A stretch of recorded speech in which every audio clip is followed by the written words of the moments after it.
चलिए, good evening friends. तो NTPC की तैयारी में और आप लोग जितने लोग एसएससी मेंस की तैयारी कर रहे होंगे उसमें कुछ मेन सब्जेक्ट्स की तैयारी किया जाए और बहुत लड़कों की दिली ख्वाहिश थी कि कुछ जीएस के भी पोर्शन चलाए जाए।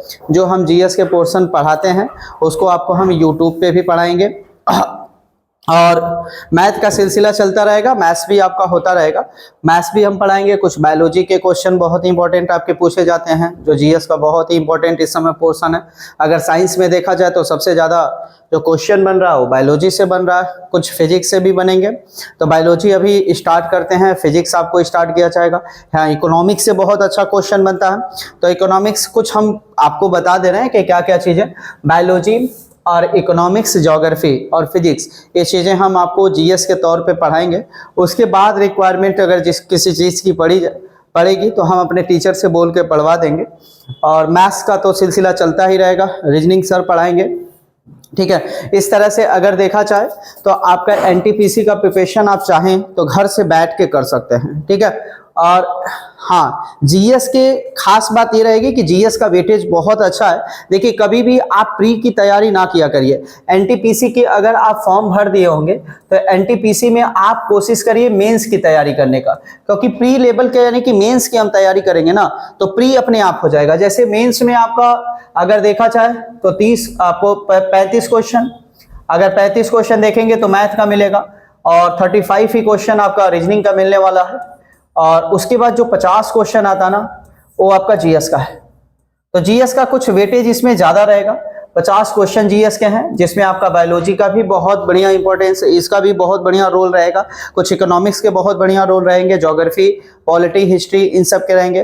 तो जीएस के पोर्शन भी हम साथ साथ लेके चल रहे हैं ना। और उसके बाद आवश्यकता पड़ी तो देखा जाएगा स्टैटिक्स जीके की जो आवश्यकता पड़ेगी तो स्टैटिक जीके भी पढ़ाया जाएगा। यानी कि 7-8 वीडियोज में अगर देखा जाए तो स्टैटिक जीके हम खत्म करेंगे और इस तरह से आज से स्टार्ट किया जाए। और देखिए गाइस, आप लोगों से ये ही चीजें रिक्वेस्ट है कि एनटीपीसी का कभी भी प्री की तैयारी ना करिएगा। हमेशा अगर नौकरी लेना है तो हमेशा मेंस की तैयारी करिए, कभी प्री की तैयारी ना करिए ना।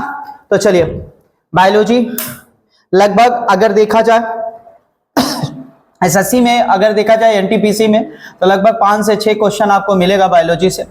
5 से 6 क्वेश्चन आपको बायोलॉजी से मिलने वाला है और 5 से 6 क्वेश्चन के लिए हम स्टार्ट करते हैं। थोड़ा सा इसको पढ़ा जाएगा। देखिए, सबसे पहले आप नोट्स जरूर बनाइएगा, यानी कॉपी पेन लेके बैठिएगा, क्योंकि बहुत सारी बातों को हम यहाँ लिख नहीं पाएंगे, हम बोलेंगे कुछ, उसको एक्सप्लेन करेंगे उसका क्या काम होता है। क्योंकि बायोलॉजी को हम बहुत इंटरेस्टिंग बना के पढ़ाने वाले हैं, क्योंकि बहुत लड़कों का मन बायोलॉजी से भागता है और बायोलॉजी से हम भागने वाले नहीं हैं। बायोलॉजी बहुत ही इंटरेस्टिंग बना के पढ़ाया जाएगा। तो सब लोग तैयार है, स्टार्ट किया जाए। चलिए, सबसे पहले आ जाइए, एक टर्म है बायोलॉजी। सबसे पहले हम इस टर्म का मतलब समझते हैं कि बायोलॉजी का मतलब, क्योंकि हम कोई भी सब्जेक्ट पढ़ाने से पहले उसका मतलब समझाते हैं कि बायोलॉजी है क्या चीज है। कोई भी सब्जेक्ट अगर आप पढ़ रहे हैं तो उसका मतलब है क्या चीज, वो क्या होता है, पहले उस चीज को समझते हैं।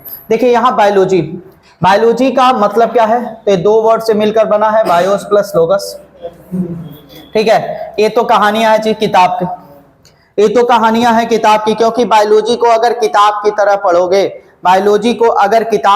पढ़ोगे तो मजा नहीं आएगा। बायोलॉजी को हम अपने भाषा में पढ़ेंगे, कुछ अपने अनुसार। देखिए, इसमें एक रूट वर्ड, अगर हम अपने अनुसार इसको सोचें तो देखिए, बायोलॉजी यानी कि बायो और इसमें जुड़ा है लॉजी।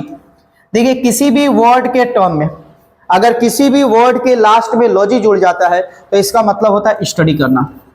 इसका मतलब क्या होता है? स्टडी करना, टू स्टडी। हाँ, और बायो का मतलब होता है लाइफ। बायो का मतलब क्या होता है? लाइफ।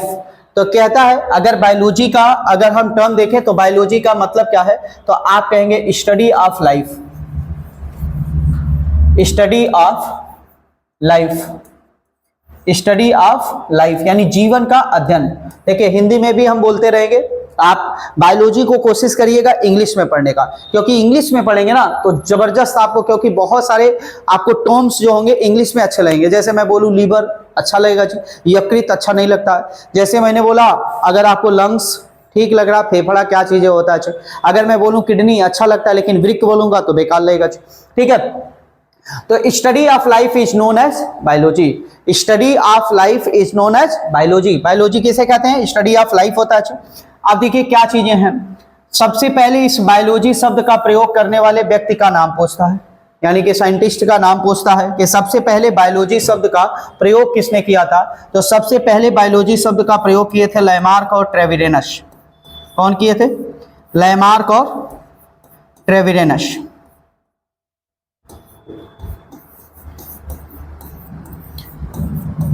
लैमार्क और ट्रेविरेनस सबसे पहले बायोलॉजी शब्द का प्रयोग करने वाले थे, लैमार्क और ट्रेविरेनस। लैमार्क और ट्रेविरेनस ने बायोलॉजी शब्द का प्रयोग तो किया था, लेकिन बायोलॉजी वर्ड केवल बोला था, बायोलॉजी का मतलब नहीं समझा पाए थे कि बायोलॉजी का मतलब क्या होता है। इन्होंने वर्ड दिया था कि there is a word which is biology, यानी यह एक शब्द होता है जो बायोलॉजी है, लेकिन उस बायोलॉजी का क्या मतलब है इन्होंने नहीं समझा पाया, लैमार्क और ट्रेविरेनस ने। तो लैमार्क और ट्रेविरेनस ने समझा नहीं पाया, लेकिन सबसे पहले इस बायोलॉजी शब्द का प्रयोग करने वाले कौन थे? लैमार्क और ट्रेविरेनस थे। अब देखिए बायोलॉजी को बताने वाला, बायोलॉजी को समझाने वाले, सबसे पहले बायोलॉजी को समझाने वाले, बायोलॉजी का मतलब क्या होता है, ये आए अरस्तु जी। कौन आए? अरस्तु, इंग्लिश में एरिस्टोटल, इंग्लिश में अरिस्टोटले। ठीक है जी, अरस्तु साहब आए। अरस्तु साहब आए, बायोलॉजी का मतलब समझाए कि बायोलॉजी का मतलब क्या होता है, जीवन का अध्ययन होता है, यानी जीवन का अध्ययन क्या होता है, बायोलॉजी होता है। तो ये बताने वाला कौन था? अरस्तु थे। ठीक है, इसलिए किसी भी वर्ड का जो मतलब समझा देता है उसको उसका जनक बोल दिया जाता है, फादर बोल दिया जाता है। तो इस अरस्तु साहब को बोल दिया गया फादर ऑफ बायोलॉजी। क्या बोल दिया गया भाई? Father of biology. सब लोगों को अच्छे से समझ में आएगा? हाँ जी, फादर ऑफ बायोलॉजी। तो अरस्तु को बोला गया फादर ऑफ बायोलॉजी। बायोलॉजी का जनक किसे बोला गया? अरस्तु को बोला गया। तो अरस्तु को क्यों बोला गया? तो क्योंकि अरस्तु ने बायोलॉजी का मतलब समझाया। अब जीवन का अध्ययन, अब इस बायोलॉजी को दो पार्ट में बांट दिया गया। बायोलॉजी को दो पार्ट में बांट दिया गया, और बायोलॉजी में दो चीजें देखा गया। एक आपको जूलॉजी में बांटा गया, जूलॉजी में, और एक बांटा गया बॉटनी में। अब जरा ध्यान से समझिएगा इस बात को, जूलॉजी में बांटा गया और बॉटनी में बांटा गया। अब देखिए जूलॉजी और बॉटनी में समझिएगा जरा फर्क। अरस्तु क्या बताया था? बताए थे कि जीवन का अध्ययन क्या कहलाता है, बायोलॉजी। कौन बताया था? अरस्तु। इसलिए इसको क्या बोल दिया गया, इनको क्या बोला गया? फादर ऑफ बायोलॉजी बोल दिया गया ना। लेकिन इनसे पूछा गया कि भाई जीवन क्या है, तो इन्होंने क्या, जीवन क्या है? रेस्पिरेशन, यानी कि जिसमें सांसें चलती हैं उसमें क्या होता है? जीवन होता है, उसमें जिंदगी है जी ना। जैसे हमारी अगर हमारी सांस चल रही है तो हमें जान है, अगर हमारी सांस नहीं चल रही है तो हमारे में जान नहीं है। तो अरस्तु से कहा भाई ये तो बात सही है कि यानी कि जिसमें रेस्पिरेशन चल रहा ना, जिसमें रेस्पिरेशन चल रहा उसमें, यानी जिसमें सांस चल रही है उसमें जान है। तो भाई सांस देखा कैसे जाएगा, बताओ कैसे देखा जाएगा? तो जूलॉजी, जिसको हिंदी में कहते हैं जंतु विज्ञान, हिंदी में क्या कहते हैं? जंतु विज्ञान। और इसको हिंदी में क्या कहते हैं? वनस्पति विज्ञान, वनस्पति विज्ञान। तो अरस्तु से कहा गया भैया आप जो बताए हैं ना, ये भैया सुनो, आप जो बताए हैं सांसें कहाँ चलती हैं, ये तो हमें दिख रही है, ये तो हमें दिख रहा है कहाँ सांस चल रही है, क्योंकि जानवरों में तो हम सांस देख ले रहे हैं, जानवरों में तो हम सांस देख ले रहे हैं कि सांस चल रही है, जिंदा है। लेकिन पौधों में बताओ कैसे देखेंगे सांस? पौधों में कैसे सांस देखेंगे भाई, बताओ? आप ही देखो, कभी भी पौधों में देखे हो क्या सांस कैसे ले रहा है? आप कभी भी देख पाए हो? तो आपको अरस्तु साहब यहां तो पास हो गए कि इसमें सांस दिख रही है, लेकिन यहां पे आके क्या हो गए? फेल हो गए। ठीक है, जंतु विज्ञान, यानी इसमें केवल जानवरों का अध्ययन किया गया, जंतुओं का अध्ययन किया गया। तो इसको बोला गया, ये तो इस जूलॉजी को इन्होंने समझा दिया, कौन? अरस्तु ने। इसीलिए इसको भी बोला गया फादर ऑफ जूलॉजी, यानी अरस्तु को क्या बोल दिया गया? Father of zoology. Father of zoology कौन है? अरस्तु हैं, क्योंकि इसे तो समझा दिए। ठीक है, लेकिन बॉटनी को नहीं समझा पाए। तो बॉटनी को समझाने के लिए एक आपको बायोलॉजिस्ट, यानी कि जो भी बायोलॉजी आपको इसमें, यानी इसमें जो साइंटिस्ट आए, जो बायोलॉजी में एक साइंटिस्ट आए जिनका नाम था थियोफ्रेस्टस। क्या नाम था? थियोफ्रेस्टस। तो थियोफ्रेस्टस साहब आगे कौन आए? थियोफ्रेस्टस। देखो थियो मतलब क्या? भगवान। भगवान आगे थियो मतलब क्या? भगवान। और आपको भी पता है भगवान किस पे बसते हैं? पेड़ पे ना। हमारे इंडियन कल्चर है, हमारी भारतीय संस्कृति है कि कोई भी चाहे चुड़ैल भी आएगी ना तो कहाँ आएगी? पेड़ पे ही आती है ना। कहते हैं पीपल पे चुड़ैल है, नट है, लेकिन भगवान भी कहाँ रहते हैं? वहीं रहते हैं, बरगद के पेड़ पे, पीपल के पेड़ पे, नीम के पेड़ पे, हर जगह कौन है? भगवान है। और देखो थियो और थिया दो जगह होता है, थियो एंड थिया। थियो का मतलब क्या हो गया? भगवान। तो भगवान पेड़ पे हो गए, यानी वनस्पति को डिफाइन कौन कर दिया? थियोफ्रेस्टस।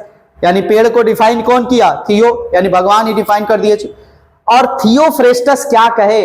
कहे कि आपको जो जीवन देख रहे हो ना, एक पे मत देखो, यानी कि केवल और केवल रेस्पिरेशन पे ना देखो। यानी जीवन को हम दो बेसिस पे देखेंगे, दो जगह पे, यानी कि दो स्तर से जीवन देखेंगे। कि पहला स्तर ये होगा कि हम कहेंगे ठीक है भाई सांसें चल रही हैं, जिसमें सांसें चल रही हैं वहां तो जिंदगी है, लेकिन हम जीवन को एक स्तर से और देखेंगे। वो स्तर है आपका डेवलपमेंट, विकास, उत्पत्ति। ठीक है, जहां विकास होगा, जहां बहुत ज्यादा यानी कि डेवलपमेंट होगा, ग्रोथ होगा, जहां ग्रोथ चलेगा वहां पे क्या होगा आपका? वहां भी आपकी जान चलेगी, वहां भी जीवन है। देखो इसीलिए आप देखे होंगे पेड़ आपको हमेशा सतत जीवन भर क्या होता है? बढ़ता है। पेड़ कभी देखे हो? पेड़ कभी छोटा हुआ नहीं। जब तक वो सूख नहीं जाएगा बाबू तब तक वो पेड़ बढ़ता ही रहेगा, कभी भी वो छोटा नहीं होता है। तो थियोफ्रेस्टस साहब ने कहा कि जहां आपका ग्रोथ होगा, जहां आपका विकास होगा, जहां बढ़ोतरी होगी वहां जीवन होगा। यानी सांस तो देखा जाएगा, लेकिन सांस अगर नहीं देख पाए तो हम ग्रोथ देखेंगे। इसलिए आपको पौधों का जो सांसें, पौधों का जो जीवन, उस पर किस पे डिपेंड हुआ? ग्रोथ पे हुआ। समझ पा रहे हैं? आई होप आपको बहुत अच्छे से समझ में आ रहा होगा। तो थियोफ्रेस्टस साहब ने ग्रोथ के अनुसार बता दिया। इसीलिए कोई भी पेड़ जब सूख जाता है तो बढ़ता नहीं है, यानी उसमें जान नहीं रहता है। तो बस थियोफ्रेस्टस साहब को इसीलिए बोल दिया गया फादर ऑफ बॉटनी। बताओ भाई, एक क्वेश्चन अगर यहां से फादर से पूछा जाता है तो फादर से आप बता पाओगे? आप कहोगे हाँ जी, फादर ऑफ बॉटनी। क्लियर है? बताइए जी, समझ पा रहे हैं? क्लियर? यहां तक सबको समझ में आया? स्टार्ट किया जाए। अब देखिए, अब असली पे आते हैं, यानी अब चैप्टर से स्टार्ट करते हैं। यानी कि सबसे पहले ये बताओ, बायोलॉजी शब्द का सबसे पहले प्रयोग लैमार्क और ट्रेविरेनस। बायोलॉजी शब्द का जनक अरस्तु। बायोलॉजी का मतलब जीवन का अध्ययन।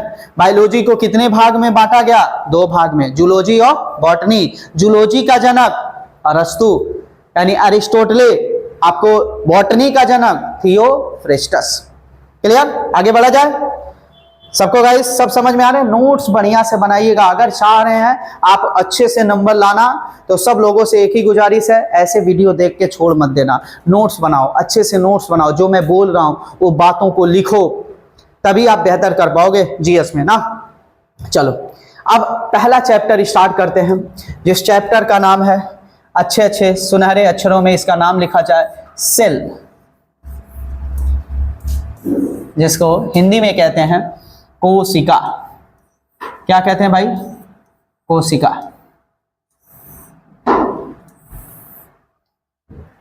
ठीक है जी, सुनहरे अक्षरों में इसका नाम लिख गया है, देख सकते हैं आप। क्या नाम है भाई? कोशिका। देखिए सेल क्या है? तो cell is a English word, कोशिका क्या है? हिंदी वर्ड। लेकिन बायोलॉजी बड़ी बेकार चीज है। बायोलॉजी अच्छी भी है, बायोलॉजी बेकार चीज भी है। बायोलॉजी कहती है कि कुछ तो हमारा ही नाम याद करके रखो, कुछ हमारा ही नाम याद करके रखो, यानी कि सब तुम्हारा ही नहीं चलेगा। जैसे कहती है कि हम मानव उन्हों जानते नहीं, हम तो होमो सैपियंस जानते हैं। हम तो होमो सैपियंस पढ़े जी, हम कहाँ मानव पढ़े? ठीक है, हम मेढक थोड़ी ना जानते, हम तो राणा टिग्रीना जानते हैं। तो ऐसे कुछ बायोलॉजिकल नेम है ना। तो सेल्स को बायोलॉजी में कहा गया, सेल्स को बायोलॉजी कहा कि हम सेल ना कह के इसको हम क्या बोल देंगे? साइटो बोल देंगे। साइटो क्या बोलेंगे? साइटो।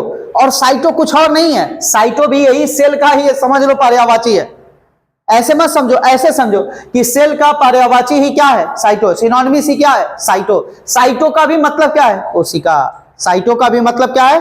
कोशिका, यानी साइटो को भी क्या कहा जाएगा? बताओ बाबू, क्या कहा जाएगा? कोशिका। अब अगर मैं अपने वर्ड से एक यहाँ पे नामकरण जोड़ दूं जी, LOGY, तो देखो क्या बन गया। हम अपने से मन कर रहा है इसमें ना एक वर्ड जोड़ने का मन कर रहा है, क्या? लॉजी। तो हम एक लॉजी वर्ड जोड़ दिए थे, और आपको भी पता है कि जिसके अंत में लॉजी जुड़ जाता है उसका मतलब होता है अध्ययन करना। उसका मतलब क्या होता है? अध्ययन करना। तो साइटोलॉजी क्या हो गया? तो आपका जवाब होगा सर स्टडी ऑफ सेल।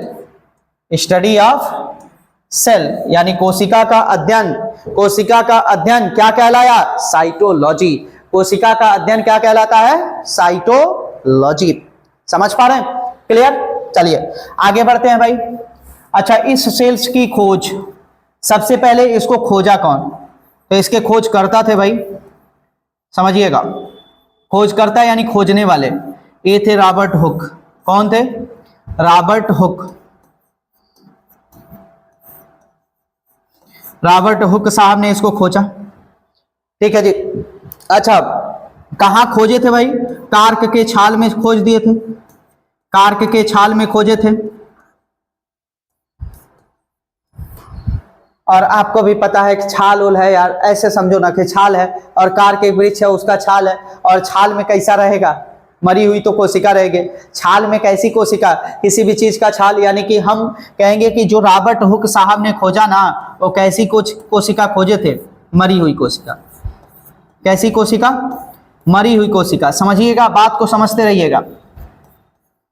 हम चाहेंगे तो पीडीएफ से उड़ा के पढ़ा सकते हैं, लेकिन उड़ा के नहीं पढ़ाना चाह रहा हूं, क्योंकि आपका इंटरेस्ट पहले बनाना चाह रहा हूं। बायोलॉजी में इंटरेस्ट जगाओ ना, इंटरेस्ट अगर जगेगा तभी मजा आएगा बायोलॉजी में।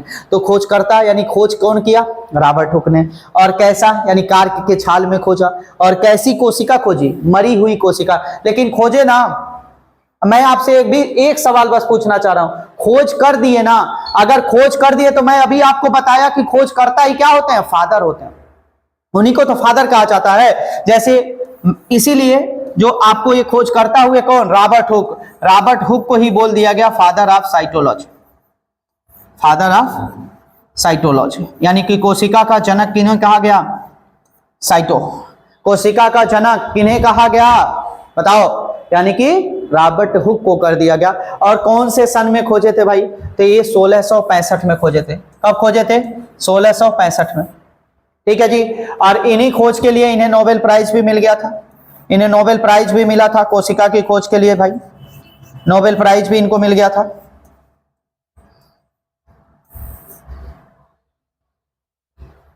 बताइए कोई दिक्कत यहां तक? बताइए कोई भी समस्या?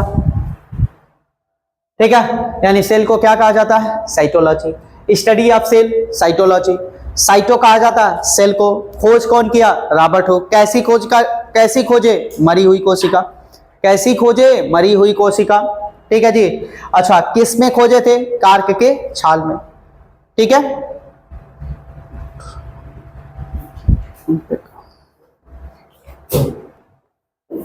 ठीक है।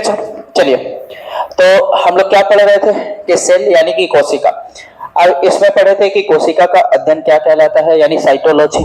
ठीक है, स्टडी ऑफ सेल्स। खोज करता यानी कि कौन खोजा भाई? तो रॉबर्ट हुक ने। कहां पे खोजा था? तो कार्क के छाल में। इसी खोज के लिए इन्हें नोबेल प्राइज प्लस इनको क्या यानी कि फादर ऑफ साइटो कह दिया गया, यानी कोशिका का जनक कह दिया ना। किस सन में खोजे थे भाई? 1665 में। क्लियर? अच्छा, कैसी कोशिका? मरी हुई। तो अब भाई आ गया कि भाई मरी हुई कोशिका कौन है। अब जिंदा कोशिका की भी बात कर लेते हैं कि जीवित कोशिका। देखिएगा, जीवित कोशिका, जीवित कोशिका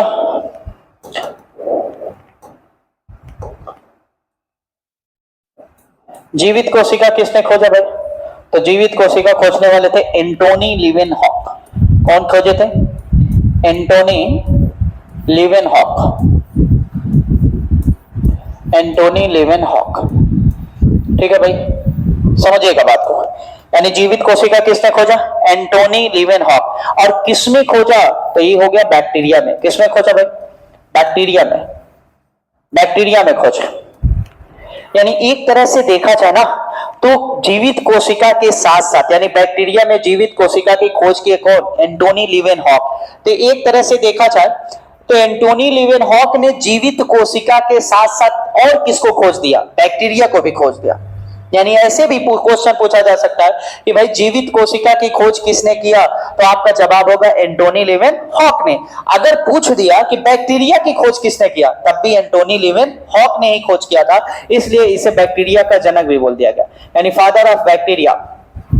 फादर ऑफ बैक्टीरिया, भाई समझते जाना, फादर ऑफ बैक्टीरिया कौन है? एंटोनी लीवेनहॉक है। फादर ऑफ बैक्टीरिया कौन है? एंटोनी लीवेनहॉक है। क्लियर है? तो एंटोनी लीवेनहॉक ने जीवित कोशिका खोजा और प्लस आपको किसका खोज कर दिया? बैक्टीरिया का, और बैक्टीरिया के क्या कहला गए? फादर। अब बैक्टीरिया का फादर पढ़ ही लिए हैं तो वायरस का भी फादर पढ़ लो, यानी father of virus. Father of virus यानी वायरस की खोज किसने किया? Father of virus Ivanovsky. कौन खोजे थे भाई? इवानोवास्की। इवानोवास्की, ठीक है भाई, इवानोवास्की। कौन खोजा था? इवानोवास्की। यानी पूछेगा कि बैक्टीरिया को खोज करने वाला तो एंटोनी लीवेनहॉक, अगर आपको पूछेगा वायरस की खोज करने वाला इवानोवास्की, यानी कि फादर ऑफ वायरस इवानोवास्की। आपको पूछेगा कि कौन वायरस की खोज किया था तो इवानोवास्की। क्लियर? अच्छा, अब क्या है ये? क्या है ऐसे समझिएगा, यानी कि पूरा शरीर, चाहे हमारी शरीर उठा लीजिए, चाहे भेड़ बकरी कुत्ता बिल्ली किसी का शरीर उठा लीजिए, चाहे आप वायरस उठा लीजिए, चाहे बैक्टीरिया उठा लीजिए, चाहे पेड़ पौधा उठा लीजिए, कुछ भी उठा लीजिए भैया, बस ये चीजें दिमाग में बिठा लीजिए, सबका जो शरीर होता है वो किससे मिलकर बना होता है? कोशिका से। क्लियर? सबका शरीर किससे मिलकर बना होता है? कोशिका से। यानी कि हम कह सकते हैं हमारी शरीर किससे बनी है? कोशिका से। वायरस की शरीर किससे बनी है? कोशिका से। क्लियर? अगर हम पूछे बैक्टीरिया की शरीर किससे बनी है? कोशिका से। भैंस की शरीर कोशिका से, पेड़ का शरीर कोशिका से। समझ पा रहे ना? यानी कि इस संसार में जो भी चीजें देख रहे हैं सबका निर्माण किससे हुआ है? कोशिका से हुआ। यही बात किसने बताया? तो यही बात बताने वाले थे स्लाइडेन और स्वान। स्लाइडेन और स्वान, ये बात किसने बताया भाई? स्लाइडेन और स्वान ने बताया। स्लाइडेन और स्वान ने क्या बताया? तो स्लाइडेन और स्वान ने कहा कि हर एक चीज, यानी कि शरीर, किसी का शरीर, बैक्टीरिया का, चाहे हमारा, चाहे आपका कुत्ता बिल्ली पेड़ पौधा, सबका शरीर किससे बना है? कोशिका से बना है। और इसी बात को कहा गया है कोशिका सिद्धांत, सेल थियरी। कोशिका सिद्धांत, इंग्लिश में मैं बोल दे रहा हूं सेल थियरी। ठीक है जी? तो कोशिका सिद्धांत क्या है भाई? बताइए, कोशिका सिद्धांत क्या है? आपका जवाब, कोशिका सिद्धांत क्या है कि यानी कि हर एक चीज का शरीर जो होता है कोशिकाओं से मिलकर बना है, चाहे वो कुत्ता है बिल्ली है जानवर है आदमी है, चाहे आपका भेड़ है बकरी है पेड़ है पौधा है, सबका शरीर किससे बना है? कोशिकाओं से बना हुआ है, यानी कोशिकाओं से मिलकर बना है। और इसी बात को कहा जाता है कोशिका सिद्धांत। और कोशिका सिद्धांत किसने दिया था? स्लाइडेन और स्वान। कितना बढ़िया रिमिक्स बन रहा है, जरा सुनना बाबू।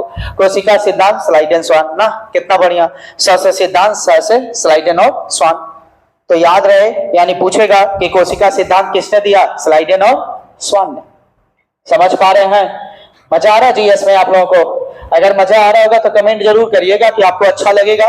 कि अगर आपको अच्छा लग रहा होगा तो वीडियो हम कंटिन्यू करेंगे, और भी अच्छा वीडियो और भी अच्छे कंटेंट में लाएंगे, और अच्छे से पूरा बायोलॉजी को फिनिश किया जाएगा जी। ठीक है, चलिए आ जाइए। अब क्या क्या पूछता है इसमें? आप क्या पूछेगा भाई? एक तो पूछेगा कि लार्जेस्ट सेल यानी कि सबसे बड़ी कोशिका। तो सबसे बड़ी कोशिका क्या है भाई? शुतुरमुर्ग का अंडा।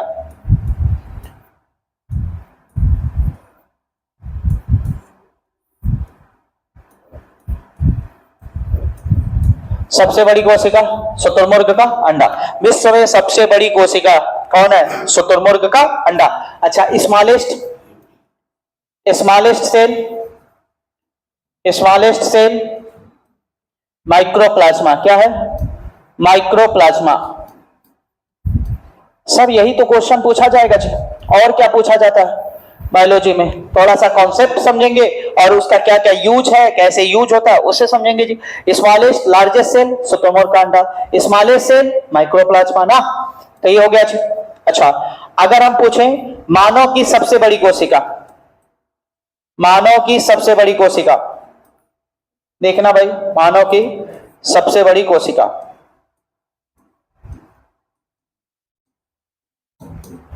मानव की सबसे बड़ी कोशिका ना क्या है भाई? ओवम। क्या है? ओवम, अंडाणु। ओवम हिंदी में कहते हैं अंडाणु, जो किसमें पाया जाता है? केवल फीमेल में। किसमें पाया जाता है? फीमेल में। अंडा फीमेल में होता है जी, ठीक है। यानी स्त्रियों का जो ओवम होता है, जो स्त्रियों में पाए जाने वाला जो ओवम होता है, देखो यही ओवम ना फर्टिलाइजेशन करता है, रिप्रोडक्शन करता है, और इसी ओवम से जाइगोट बनता है, जाइगोट से बच्चा पैदा होता है। ये हम बाद में पढ़ाएंगे आपको रिप्रोडक्शन सिस्टम में, अभी आप समझ लीजिए यही ओवम है आपको हमारे शरीर की, यानी कि मानव के शरीर की सबसे बड़ी कोशिका कौन है? ओवम, ठीक है। अच्छा, मानव की सबसे छोटी कोशिका, सबसे छोटी कोशिका, सबसे छोटी कोशिका, तो इसका भी जवाब सुन लीजिए भाई, क्या है? स्पर्म। क्या है? स्पर्म, शुक्राणु, किसका? मेल का, ठीक है। अच्छा, उसके बाद अगर देखा जाए सबसे लंबी कोशिका, सबसे लंबी कोशिका, ध्यान से समझिएगा, बड़ी और लंबी, सबसे लंबी कोशिका मानव का कौन है जी? न्यूरॉन। क्या है? न्यूरॉन, सबसे लंबी। अच्छा, सबसे बड़ा और सबसे लंबा में आप लोग अंतर समझ पा रहे हो? सबसे बड़ा का मतलब ये होता है कि क्षेत्रफल देखा जाता है, और लंबा में केवल लंबाई देखा जाता है। तो लंबा हमारा सबसे क्या है? न्यूरॉन। कहां पाया जाता है? ब्रेन में, तंत्रिका तंत्र में। तो जो ब्रेन की कोशिकाएं होती हैं उसको क्या होते हैं? न्यूरॉन। और ये इकलौता ऐसा न्यूरॉन हमारे शरीर की इकलौती ऐसी कोशिका है जो आपको पूरे जिंदगी के दौरान, यानी पूरा हमारा जीवन के दौरान केवल एक बार बनती है। यानी कि चाइना का माल है, अगर बिगड़ गया तो फिर ठीक नहीं होने वाला, फेंकना ही है। इसीलिए तो आप देखते हैं सब कुछ टूट फूट जाए ठीक है, लेकिन ये नहीं टूटना चाहिए। ब्रेन को बचा के रखते हैं लोग, ब्रेन को अगर बचा के रखेंगे, अगर ब्रेन हमारा सही सलामत रहेगा, जिंदगी हमारा चलता रहेगा। तो यही एक ऐसी कोशिका है जिसका जीवन में कभी भी कोशिका विभाजन नहीं होता, केवल एक बार बनती है और बिगड़ गई तो फिर कहानी खत्म। समझ पा रहे हैं? सबसे लंबी होती है। यहां पे आपको हम आगे चल के बताएंगे, यहां पे आपको कैंसर भी नहीं होता, न्यूरॉन में कैंसर नहीं होता है। इकलौती ऐसी शरीर की कोशिका है जहां कैंसर नहीं होता, ठीक है। यानी ब्रेन के न्यूरॉन में कैंसर नहीं होगा। यानी सबसे छोटी कोशिका पढ़ लिए, सबसे बड़ी कोशिका पढ़ लिए, स्मॉलेस्ट सेल पढ़ लिए, लार्जेस्ट सेल पढ़ लीजिए, सबसे लंबी कोशिका आपने पढ़ लिया, ठीक है। समझ पा रहे हैं बाबू? क्लियर है? अब एक एक पार्ट इसका पढ़ना है। जैसे कोशिका हम लगा देते हैं, एक पार्ट आज हम पढ़ा देते हैं जिसका नाम है सेल मेम्ब्रेन। क्या नाम है? सेल मेम्ब्रेन, कोशिका झिल्ली। दिखा देते हैं भाई, सेल मेम्ब्रेन आ जाओ, सेल मेम्ब्रेन।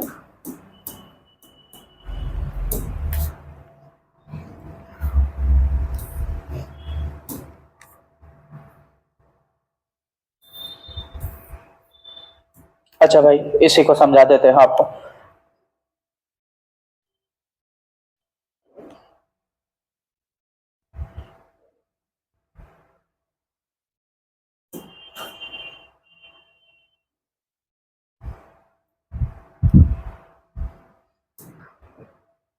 इस कोशिका में ही हम आपको समझा दे रहे, सेल मेम्ब्रेन, ध्यान से समझिएगा।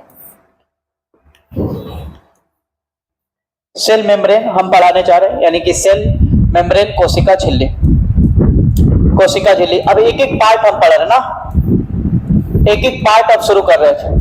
देखो, सबसे पहले एक चीजें समझ लो भाई, कोशिका में सबसे ज्यादा क्या होता है? पानी। कोशिका में सबसे ज्यादा क्या होता है? पानी। अगर ये पानी सूख गया तो समझ लो मौत है।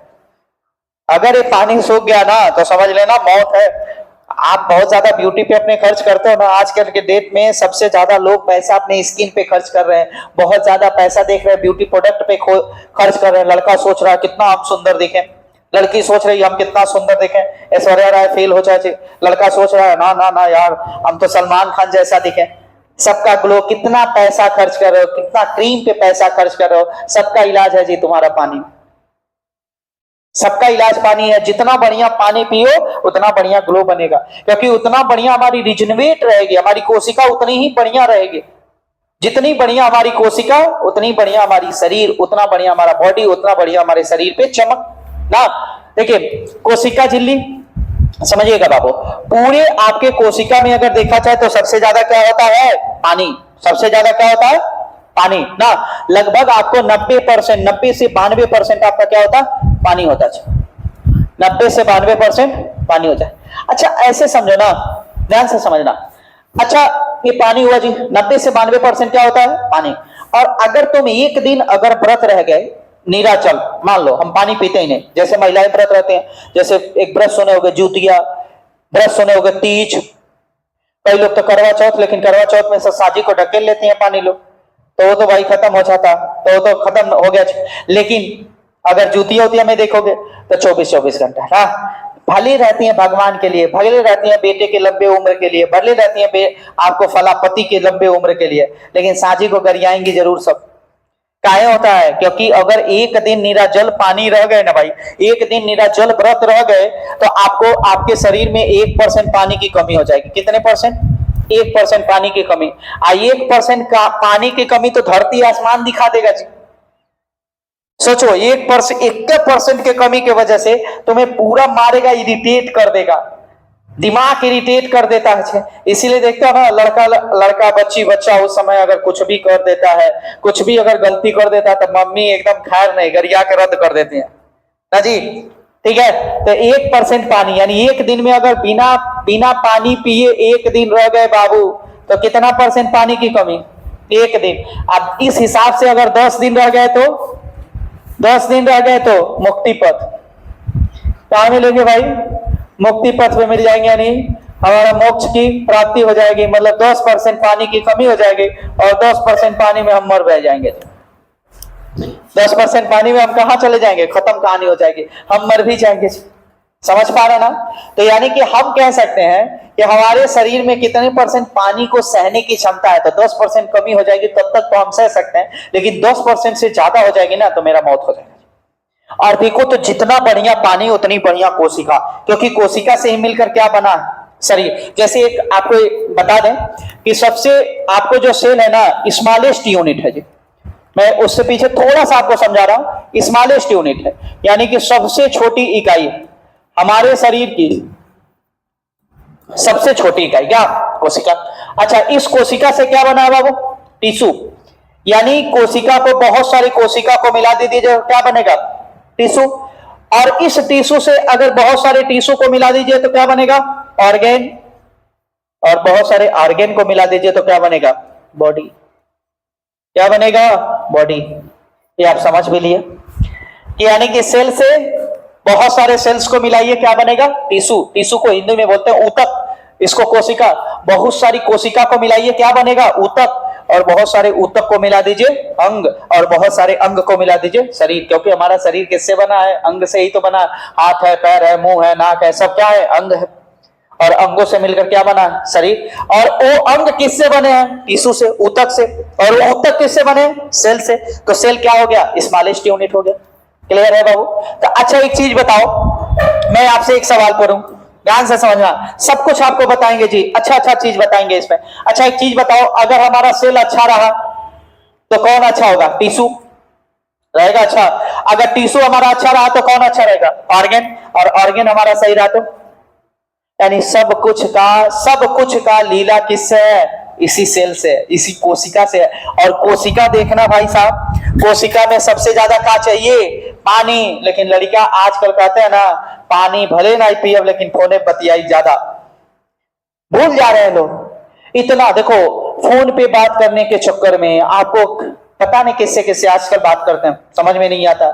इन सब का क्या होगा भाई? आप लोगों का क्या होगा? इस दुनिया का क्या होगा? दिन रात बतिया रहे हैं, सब मुंह सूख जा रहा है।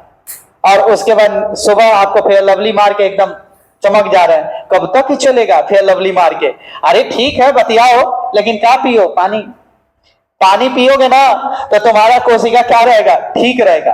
और कोशिका ठीक रहेगा, चलो इसी बात पर हम भी पी लेते हैं भाई पानी, क्योंकि हमारी भी तो कोशिका सही रहना चाहिए ना, पढ़ा रहे हैं तो।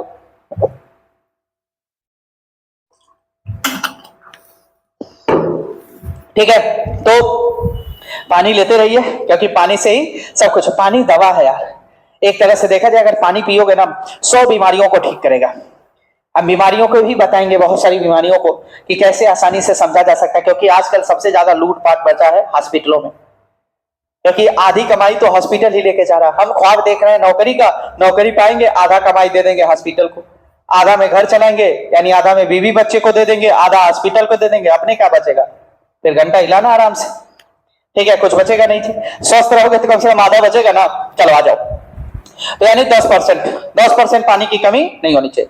अब देखो, अच्छा एक चीज बताओ, पहले होता था ना, डल्लू जानते हो, डल्लू यानी डब्बा, डब्बे में अगर पानी भर के अगर लेके दौड़ जाओगे तो हलकता था। हलकना मतलब छलकना, छलक रहा है।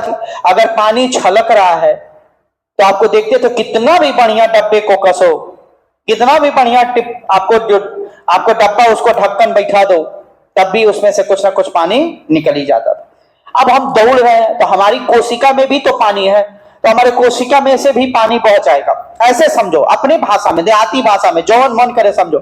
यानी कि हम दौड़ेंगे तो कोशिका में से भी पानी बह ना जाए, कोशिका का भी पानी निकल ना जाए, क्योंकि 70-90% क्या है? पानी। इसलिए भगवान बड़े चालाक थे, भगवान कहे कि रुको, पानी हम बहने ही नहीं देंगे। इतना आसान है पानी बहना, तो इसके चारों तरफ एक झिल्ली चढ़ा दिए, इसके चारों तरफ क्या चढ़ा दिए? झिल्ली लगा दिए, कहे कि अब बह के दिखाओ तुम, क्योंकि जब झिल्ली लगा दोगे ना तो पानी बहेगा नहीं? बहेगा। इसके अंदर है सब पानी रह जाएगा। और ऐसा झिल्ली बनाए, ऐसा झिल्ली बनाए जिसका नेचर अर्ध पारेगम्य हुआ। कैसा हुआ? अर्ध पारेगम्य। इसका नेचर कैसा बना दिए? अर्ध पारेगम्य। समझना जरा, इसका नेचर बनाए अर्ध पारेगम्य। अब इसका मतलब क्या? ये कौन अलग सा वर्ड आ गया जी? अर्ध पारेगम्य, ई कौन सा अलग सा वर्ड आ गया भैया? अर्ध पारेगम्य का मतलब आधा आना जाना है, आधा आना जाना, यानी कि कुछ लोग आ सकते हैं और कुछ ही लोग जा सकते हैं। यानी हम जिसको चाहेंगे वो नहीं आएगा, यानी जिसको हम चाहेंगे वही आ सकता है, जिसको हम चाहेंगे वही जा सकता है। जैसे हमारे स्टूडियो में अगर कोई आया, हमारे स्टूडियो में कोई आया तो बिना हमारे मर्जी के जा नहीं सकता। तो जो हमारे लिए इंपॉर्टेंट रहेगा, जो इस कोशिका के लिए इंपॉर्टेंट रहेगा, वो अंदर आ सकता है।